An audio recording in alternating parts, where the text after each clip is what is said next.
नमस्ते। अगर ईरान वाली वॉर नहीं होती तो पाकिस्तान 18 बिलियन का जुर्माना भर रहा होता। ये 18 बिलियन डॉलर का जुर्माना पाकिस्तान के बजट से भी बड़ा है।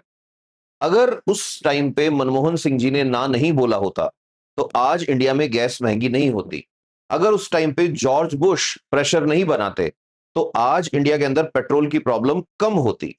ये सारी की सारी बातें इंटरकनेक्टेड हैं एक चीज से, जिसका नाम है peace pipeline project. Peace pipeline project एक टॉपिक है जो उठ उठ के बीच में आता रहता है। पीस पाइपलाइन प्रोजेक्ट के लिए कहा जाता है कि मनमोहन सिंह जी की एक नो जो थी, एक ना जो था, उसने इस प्रोजेक्ट पे क्वेश्चन मार्क लगा दिया था। कुछ लोग इसको इस तरह से भी जोड़ते हैं कि मनमोहन सिंह की कूटनीति थी, स्ट्रेटेजी थी, या अमेरिका की दादागिरी थी, या हेजीमनी थी। कई बार इसका क्वेश्चन भी पूछ लिया जाता है इस तरह से कि बताओ, पीस पाइपलाइन जो था उसका तापी में कन्वर्जन होना पूरी तरह से अमेरिकन हेजीमनी का इफेक्ट था, या फिर इंडिया का स्ट्रेटेजिकल एक मूव था। तो उस पर अभी अपन बात करेंगे। पहले अपन थोड़ा सा बैकग्राउंड देख लेते हैं कि ये पीस पाइपलाइन है क्या। सबसे पहले तो देखो, पीस पाइपलाइन नाम जो है ना, ये नाम मीडिया ने दिया है। ये नाम ऐसा था नहीं। एक्चुअल नेम इसका क्या था? एक्चुअल नेम इसका था आईपीआई पाइपलाइन। आईपीआई में आई कौन है? आई है ईरान, पी कौन है? पाकिस्तान, और आई कौन है? इंडिया। तो प्लान क्या बनाया था इन्होंने? प्लान ये बनाया था कि 2700 किलोमीटर, एग्जैक्ट अगर मैं बात करूं 2775 किलोमीटर लंबी अंडरग्राउंड पाइपलाइन बनाएंगे। ये पाइपलाइन स्टार्ट होगी ईरान से, ईरान से आएगी पाकिस्तान में, और पाकिस्तान से फिर आएगी इंडिया के अंदर।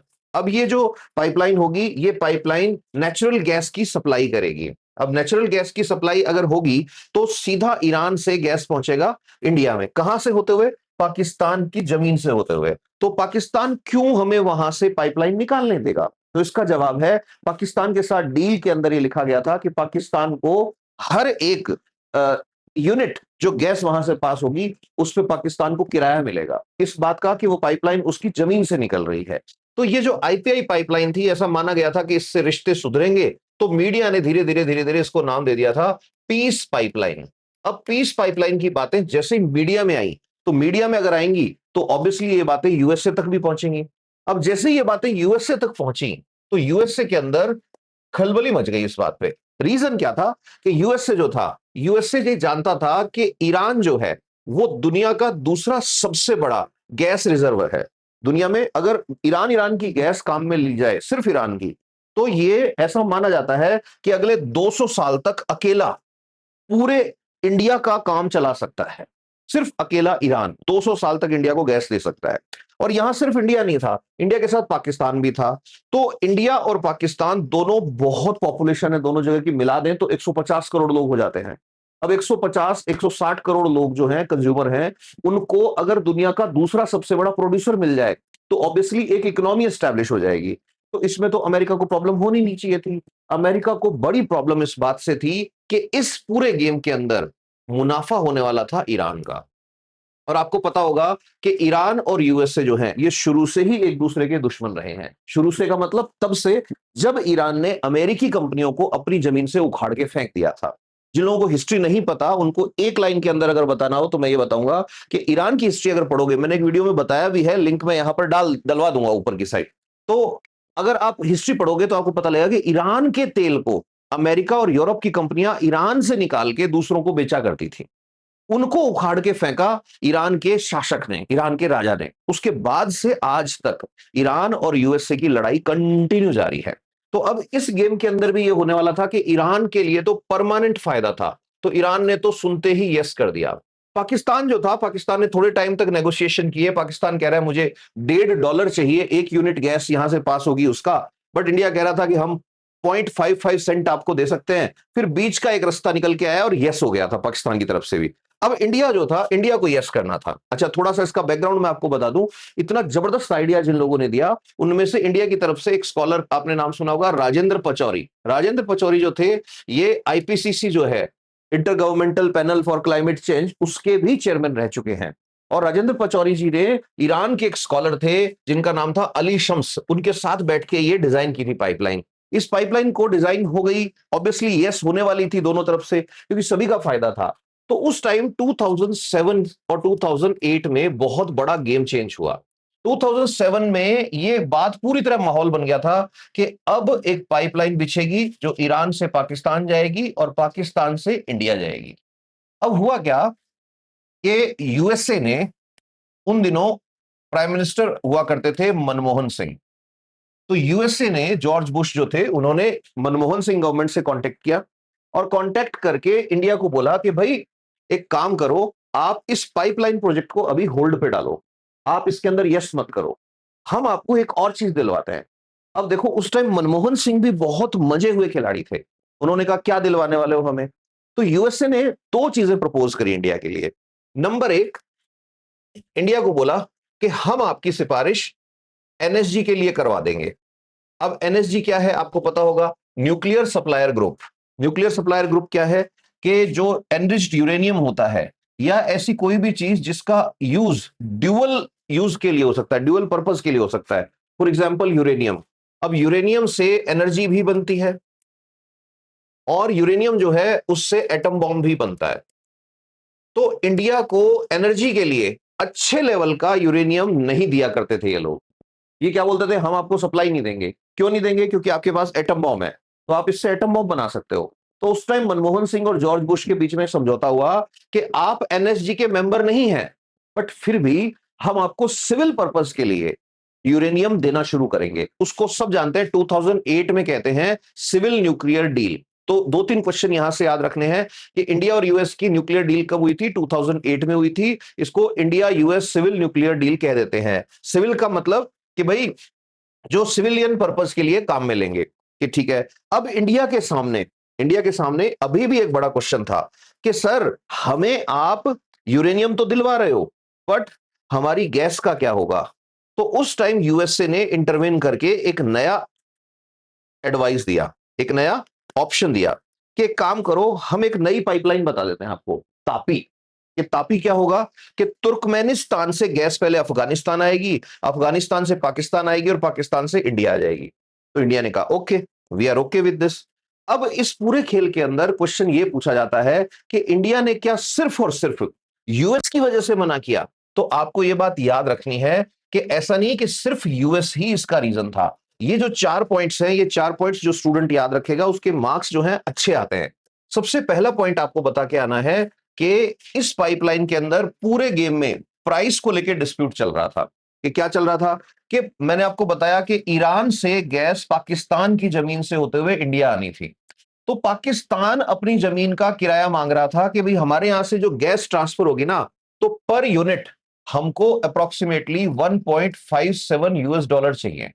इंडिया कह रहा था कि हम आपको 0.55 यूएस डॉलर देंगे। और बीच के अंदर कहीं पे पाकिस्तान जो था उसने कहा लास्ट में कि हम 0.70 डॉलर्स पे एग्री करेंगे। इंडिया ने मना कर दिया था। तो आपको सबसे पहली चीज तो ये बतानी है कि पाकिस्तान जो है उसने बहुत ज्यादा उस टाइम पैसा मांगा था।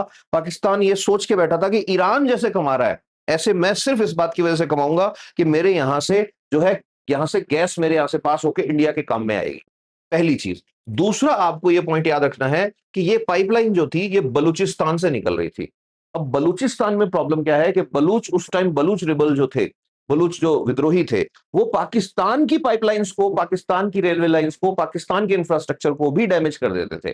तो इंडिया ने कहा यार इसकी सिक्योरिटी की क्या गारंटी है? आप अपना इंफ्रास्ट्रक्चर नहीं बचा पा रहे हो, आप हमारी पाइपलाइन को कैसे बचाओगे? ये दूसरा पॉइंट था उस टाइम इंडिया ने जो उठाया, और इसका कोई ऐसे आंसर नहीं था पाकिस्तान के पास। तीसरा बड़ा रीजन इसके अंदर जो था, इंडिया की चिंता जो थी, वो ये थी कि भाई आपकी पाइपलाइन पाकिस्तान से होते हुए आ रही है और उसके बेसिस पर आपने अपने यहां पे सिविल सप्लाई और इंडस्ट्रियल सप्लाई जो होती है उसके अंदर पीएनजी लाइंस डाल दी, पाइप नेचुरल गैस की सप्लाई आपने सबको दे दी, और इसी से ये आपके घरों में चूल्हे चल रहे हैं और इसी से आपकी इंडस्ट्री चल रही है।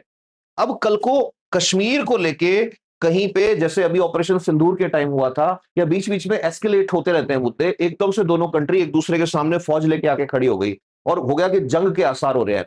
उस टाइम पाकिस्तान को क्या करना है? पाकिस्तान ने तो यहां पे एक टैप लगा के बंद कर दी पाइपलाइन, और जैसे ही पाइपलाइन बंद कर दी आप तो ब्लैकमेल होने लग गए। ठीक यही तो हो रहा था जिस टाइम पे हमने जो इंडस रिवर वाला जो था वो एग्रीमेंट जो था उसको नो बोला था कि यार हम हमारी कंट्री में डैम बना रहे हैं, और नेहरू जी के टाइम का एक एग्रीमेंट है जिसकी वजह से पाकिस्तान एक ऑब्जेक्शन लगाता है, आपका डैम रुक जाता है, कि डैम का काम ही रुक जाएगा। तो ये जो चीज थी, तीसरा रीजन ये था। चौथा रीजन मैंने अभी बताया कि तापी का अल्टरनेटिव जो था वो यूएस ने सुझाया था। तो ये तो तय है कि ये पूरा जो गेम हुआ इसके अंदर यूएस का इन्फ्लुएंस बहुत तगड़ा था। यूएस ये चाहता ही नहीं था कि ईरान के साथ किसी भी कंट्री की, स्पेशली इंडिया जैसी कंट्री की जिसकी रेपुटेशन इंटरनेशनल लेवल पे बहुत है, क्रेडिबिलिटी बहुत है, उस कंट्री की कोई डील ईरान के साथ हो। अब जब ये इंडिया इस डील से पीछे हट गया, इंडिया ने 2008 में इसको ना बोल दिया, तो इंडिया ने जब ना बोल दिया तो उस टाइम ईरान ने और पाकिस्तान ने कहा कि आओ हम ये डील करते हैं। तो फिर उसके बाद ये पाइपलाइन आईपीआई नहीं रही, ये पाइपलाइन बन गई IP peace pipeline. IP means Iran से पाकिस्तान। ठीक है, इन्होंने साइन कर लिया। अब इन्होंने जब साइन किया तो ऑब्वियसली इसकी डिस्टेंस कम हो जाएगी। अब इसकी डिस्टेंस जब कम हुई तो ये डिसाइड हुआ कि ईरान जो है वो तो बनाएगा 1172 किलोमीटर की, कि उनके यहाँ पे जो गैस फील्ड है उस गैस फील्ड से 1172 किलोमीटर तक ईरान लेके आएगा पाइपलाइन। फिर ये बॉर्डर था, इससे आगे पाकिस्तान जो है वो बनाएगा 780 किलोमीटर की पाइपलाइन। अब ये बात हो गई। अब जैसे ही ये एग्रीमेंट पाकिस्तान ने साइन किया तो अब दिक्कत क्या आती है, पाकिस्तान के साथ समस्याएं आती हैं तीन सबसे बड़ी। सबसे पहली समस्या पाकिस्तान के सामने ये आती है कि पाकिस्तान के पास पैसा नहीं है, पाइपलाइन इस पाइपलाइन के लायक तो बिल्कुल नहीं है। फिर दूसरी बड़ी समस्या पाकिस्तान के साथ क्या आती है कि पाकिस्तान ईरान को ना नहीं बोल सकता, और अगर ईरान को ना बोलता है तो यूएसए को खुश कैसे करेगा। तो पाकिस्तान इस प्रोजेक्ट में फंस गया बुरी तरह से। और ये जो मैं बात बोल रहा हूं ये मैं नहीं बोल रहा, ये पाकिस्तान के ही एक फेमस न्यूज़पेपर है, बहुत फेमस न्यूज़पेपर है डॉन, उसके अंदर ये आपको आर्टिकल मिल जाएगा बड़े डिटेल के अंदर कि कैसे पाकिस्तान इस डील के अंदर बुरी तरह फंसा हुआ है आज तक। अब यूएसए जो था, आपको पता होगा कि यूएसए ने एक बहुत जबरदस्त लॉ निकाला था। वो लॉ जो यूएसए लेके आया था, बच्चों याद रखना ये बात, उसको बोलते हैं काटसा। ये क्वेश्चन बहुत बार आता है, बहुत एग्जाम में आता है। काटसा क्या है? काटसा यूएस की पार्लियामेंट ने, कांग्रेस जिसको बोलते हैं, उसने रातों रात पास किया था ये कानून। काटसा क्या कहता है? काटसा कहता है तीन कंट्री से अगर हमसे बिना पूछे कोई डील करोगे तो हम तुम्हारे साथ ट्रेड करना बंद तो करेंगे ही करेंगे, तुम्हारा जीना मुश्किल कर देंगे हम। तो वो कौन कौन सी है कि एक है रशिया, दूसरे नंबर पर नॉर्थ कोरिया, और तीसरे नंबर पर ईरान। कि इन तीनों के साथ कोई भी डील अगर आप करते हो हमसे बिना पूछे, तो ये मान के चलो हम आप पे इतने सैंक्शंस लगाएंगे, सैंक्शंस मतलब आर्थिक प्रतिबंध लगाएंगे, आपका जीना मुश्किल हो जाएगा। अब ईरान के साथ पाकिस्तान अगर इस पाइपलाइन की डील को आगे बढ़ाता है, पहली बात तो बढ़ाने के लिए कर्जा लेने जाना पड़ेगा। कर्जा मिलेगा वर्ल्ड बैंक से या मिलेगा आपको कहीं एशियन डेवलपमेंट से बैंक से। दोनों जगह पर, एक जगह पे यूएसए का, एक जगह पे चाइना का इतना तकड़ा कब्जा है कि पाकिस्तान को पैसा रिलीज ही नहीं हो सकता। दूसरे नंबर पे अगर रिलीज करा लिया और लाके और यहां इन्वेस्ट कर दिया, इधर आपने इन्वेस्ट किया और उधर से यूएसए ने आपके ऊपर काटसा डाल दिया। अब काटसा क्या है? Countering America's adversaries through trade sanctions. Countering का मतलब उसके अगेंस्ट जाना, अमेरिकाज एडवर्सरीज मतलब जो अमेरिका के अगेंस्ट जा रहा है उसके अगेंस्ट थ्रू ट्रेड सैंक्शंस, मतलब उस पर व्यापार प्रतिबंध लगा के उसका गला घोट देंगे जो हमारे अगेंस्ट जाएगा। अब इन सारी सिचुएशंस के अंदर पाकिस्तान फंस गया इसमें। अच्छा, फंस क्यों गया? पाकिस्तान ने यस कर दिया कि ठीक है हमने यस कर दिया। तो तीसरा रीजन क्या था? काटसा, कि काटसा का डर है। अब हुआ क्या, क्यों ये 18 बिलियन की पेनल्टी जो है ईरान जो है वो पाकिस्तान पे लगा रहा है, और इंटरनेशनल लेवल पे ये 99% तय है कि अगर ये वॉर नहीं हुई होती तो पाकिस्तान को ये पैसे चुकाने पड़ते। ये तो वॉर हो गई है, ये मामला एक बार दब गया है। अब हुआ क्या, ईरान वालों ने वादा किया और उन्होंने डन कर दिया, और उन्होंने $2 बिलियन इन्वेस्ट करके पाइपलाइन बिछा दी। कहां तक ले आए? पाकिस्तान के बॉर्डर तक। अब उन्होंने तो बिछा दी क्योंकि उनका तो माल बिकना था। अब पाकिस्तान की बारी आई, अब वो पाकिस्तान को बोल रहे हैं कि भाई तुम बिछाओ। अब पाकिस्तान कहां से बिछाएगा? अब पाकिस्तान को ना आईएमएफ पैसा दे रहा है, ना वर्ल्ड बैंक पैसा दे रहा है। ऐसी कंडीशन में हुआ क्या, पाकिस्तान ये पाइपलाइन नहीं बिछा पाया। पाकिस्तान ये पाइपलाइन नहीं बिछा पाया। आज 14 साल हो गए उस बात को, 2012 की बातें हैं ये, तब से आज तक 1 इंच पाइपलाइन नहीं बिछाई। तो इस वजह से हुआ क्या, इन्होंने नोटिस डाल के इनके अगेंस्ट इंटरनेशनल ऑर्गेनाइजेशंस के अंदर केस फाइल कर दिया ईरान वालों ने। और ईरान वाले कह रहे हैं भाई हमारा जो खर्चा हुआ है उसके अंदर ब्याज अगर जोड़ दें तो हमें 18 बिलियन यूएस डॉलर चाहिए। आपको पता है जितना वो मांग रहे हैं वो पाकिस्तान के एनुअल बजट से ज्यादा है। अब ये कैसे हो सकता था? तो ये जो पाइपलाइन का ड्रीम है, ये पाइपलाइन का ड्रीम आज भी अधूरा ही है। अब इसके अंदर एक चीज और आपको लिख के आनी है कि ये पाइपलाइन जो है ना, ये सिर्फ पाइपलाइन नहीं थी। ये पाइपलाइन क्या थी? पेट्रो डॉलर एग्रीमेंट जो था उसके लिए एक चैलेंज थी। पेट्रो डॉलर सबको पता है कि 1974 के अंदर सऊदी अरब और यूएसए जो थे, उन दोनों में एक डील हुई थी। डील क्या हुई थी कि सऊदी वालों से तेल अगर खरीदना है तो पहले डॉलर लेके आओ, उसके अगेंस्ट ही ऑयल मिलेगा। मतलब ऑयल जो है वो डॉलर, ऑयल की डिमांड अगर बढ़ेगी तो डॉलर की डिमांड भी बढ़ती जाएगी। अब होगा क्या कि अगर ईरान से इंडिया तक डायरेक्ट पाइपलाइन बिछ जाती है, और वो भी बिना यूएस के इंटरफेरेंस के, बिना यूएस के किसी प्रेशर के, तो होगा क्या, होगा क्या, यहां से सीधी गैस आएगी इंडिया। अब ये जो गैस आएगी, इस गैस के अंदर कहीं भी डॉलर नहीं है, इसके अंदर होता रुपी। मतलब हम या तो रुपए देते उनको, इंडियन करेंसी देते, या हम कोई सामान और दे देते। तो मतलब हम एक तरह का नया, पुराने वाला सिस्टम नई फॉर्म में ला रहे थे। पुराने टाइम में आपने सुना होगा बार्टर सिस्टम चलता था। बार्टर सिस्टम क्या था कि मेरे पास ये पेन है, आपके पास दूध का ग्लास है, मेरे को दूध चाहिए तो आप मेरे को दूध पकड़ा दोगे, मैं आपको पेन दे दूंगा बदले में। ऐसे सामान का एक्सचेंज हो जाता था, वस्तु विनिमय बोलते हैं शायद हिंदी में इसको। तो बार्टर सिस्टम जो है वो एस्टेब्लिश होने वाला था। अब इस पूरे के अंदर वाशिंगटन वाले जो हैं उनको ये टेंशन हो गई कि यार अगर ऐसा हो गया तो ये तो लॉन्ग टर्म के अंदर हमारे लिए तो प्रॉब्लम क्रिएट हो जाएगी। अब इसीलिए जो वॉशिंगटन था उसने पूरा प्रेशर बनाया कि भाई नहीं, ये नहीं होना चाहिए, ये है वो है। तो ये जो वॉर चल रही है, इस वॉर के टाइम पे बार बार स्ट्रेट ऑफ हॉर्मुज का जिक्र हो रहा है इंडिया के अंदर के भाई अभी कल पेट्रोल महंगा हुआ है, कह रहे हैं कि गैस जो है वो काफी टाइम पहले से महंगी हो गई है। तो इसका रीजन जो है उसकी बात जैसे ही आती है तो ये भी बार बार खबर आ जाती है कि अगर पीस पाइपलाइन किसी जमाने में पूरी हो गई होती, या वो डील उस टाइम पूरी हो गई होती, तो आज ये दिक्कत नहीं आती। क्यों? उसमें एक दो फैक्ट आपको लिख के आने होते हैं एग्जाम में। तो ये भी लिखना कि आज इंडिया की 60% गैस की जो सप्लाई है वो सी बॉर्न है। सी बॉर्न का मतलब इंडिया जो है वो मिडिल ईस्ट से लेके आता है, और मिडिल ईस्ट से जो भी चीज आएगी शिप में, कंटेनर में, टैंकर में, वो सारी की सारी स्ट्रेट ऑफ हॉर्मुज से होकर के ही आएगी। और इस टाइम हॉर्मुज का जो ट्रैफिक है आपको पता है वो डिस्टर्ब हो रखा है। हॉर्मुज का ट्रैफिक डिस्टर्ब हो रखा है तो ऑब्वियसली लोग ऑल्टरनेटिव्स की बात कर रहे हैं। तो उस टाइम अगर ऐसा नहीं होता तो आज ऐसा कह रहे हैं कि 6 या 7 लाख करोड़ रुपए जो है उसका फर्क पड़ जाता। अब यहां पे आपको याद रखना है कि इंडिया ने नो क्यों कहा। तो इंडिया का नो कहना एक सही डिसीजन था। उसका रीजन आपको क्या बताना है कि भाई इंडिया अगर पाइपलाइन बिछा देता तो क्या गारंटी है कि आज वो स्टेबल सप्लाई देती। बिकॉज ईरान जो है ऑयल तो बेच रहा है ना, लेकिन वहां से लेके ही नहीं आ पा रहे। तो हो सकता है यूएस वाले आज उस पाइपलाइन को ही उड़ा देते, इजराइल वाले प्रॉब्लम कर देते। दूसरी, ईरान और इजराइल की प्रॉक्सी वॉर कंटिन्यू चले जा रही है। फिर उसके बाद इंडिया के जो बैंक हैं, इंडिया का जो आईटी एक्सपोर्ट है, सॉफ्टवेयर सेक्टर है, हो सकता है स्विफ्ट कोड की फैसिलिटी यूएस से बंद कर देता। क्यों? क्योंकि आप तो काटसा के अगेंस्ट जाकर के ये कर रहे हो। और स्विफ्ट कोड मैंने बताया था कि एक कंट्री से दूसरी कंट्री के बैंक को पैसा ट्रांसफर जो होता है वो तभी होता है जब स्विफ्ट कोड है आपके पास। अब सब तो चाइना की तरह खुद का डेवलप कर नहीं सकते, तो स्विफ्ट कोड के बिना कोई भी कंट्री आपसे ट्रेड ही नहीं करेगी। यही तो ईरान के साथ हुआ है। ठीक है। फिर उसके बाद पाकिस्तान जो है, ये बड़ी इंपॉर्टेंट चीज है कि पाकिस्तान इंडिया के लिए एक नया ट्रैप सेट कर सकता था जिसको एनर्जी ट्रैप कहते। मैंने बताया था आपको कि आपको कुछ नहीं करना, एक टैप बंद किया पाकिस्तान ने और इंडिया की गैस की सप्लाई बंद हो गई। फिर उसके बाद न्यूक्लियर डील नहीं होती हमारी, अगर हम ये नहीं करते तो न्यूक्लियर डील नहीं होती तो हमको एनएसजी, न्यूक्लियर सप्लायर ग्रुप से छूट नहीं मिलती कि भाई आप एनएसजी के मेंबर नहीं हो फिर भी आपको यूरेनियम मिल रहा है। ये एक एक्सेप्शनल केस है।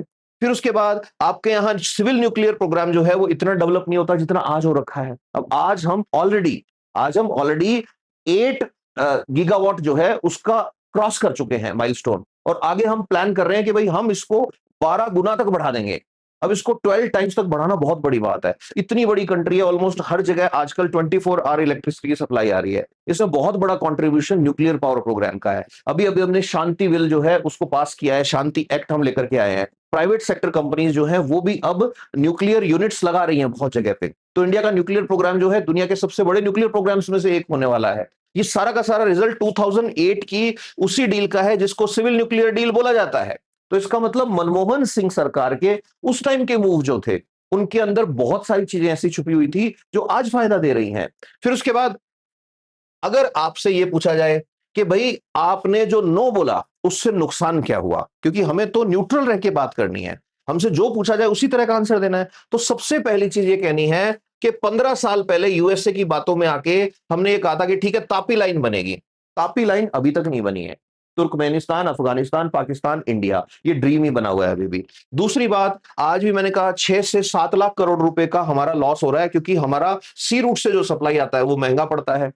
सी रूट से जो सप्लाई आता है वो कभी भी डिस्टर्ब हो जाता है। तीसरी बात, एलपीजी के प्राइसेस जो हैं वो बहुत बढ़े हुए हैं। हमारे यहां पे प्राइस बढ़ रहे हैं, हर चीज के प्राइस बढ़ रहे हैं, जबकि डिस्टर्बेंस मिडिल ईस्ट में चल रहा है। तो इसका मतलब मिडिल ईस्ट का डिस्टर्बेंस हमारी इकोनॉमी को भी डिस्टर्ब कर रहा है। अननेसेसरी इन्फ्लेशन आएगा आने वाले टाइम में, हर चीज महंगी होगी। क्यों? क्योंकि ट्रांसपोर्टेशन महंगा होगा, क्योंकि खाना बनाना महंगा होगा, तो एवरीथिंग विल बिकम कॉस्टियर। फिर उसके बाद इंडिया जो है, वो इंडिया की बात जब आती है तो कि पाइपलाइन की बात जब भी कभी आती है, तो इंडिया के पास इंटरनेशनल लेवल पे कोई ऐसी पाइपलाइन नहीं है जो इस पीस पाइपलाइन के ड्रीम को जो है अधूरा जो पड़ा है उसको रिप्लेस कर पाई हो। तो ना तो पाकिस्तान को गैस मिली, ना इंडिया को गैस मिली, दोनों को ही नहीं मिली। तो जो पहले आईपीआई पाइपलाइन थी वो बाद में आईपी पाइपलाइन बनी, और अब वो सिर्फ आई पाइपलाइन है, ईरान के बॉर्डर पे आके रुक गई है। होपफुली कुछ चीजें क्लियर हुई होंगी। Stay happy, stay blessed, love you all. ये जरूर बताना कि आपको क्या लगता है, ये पाइपलाइन प्रोजेक्ट्स जो हैं ये कंप्लीशन की तरफ जाने चाहिए या इंडिया का डिसीजन सही है।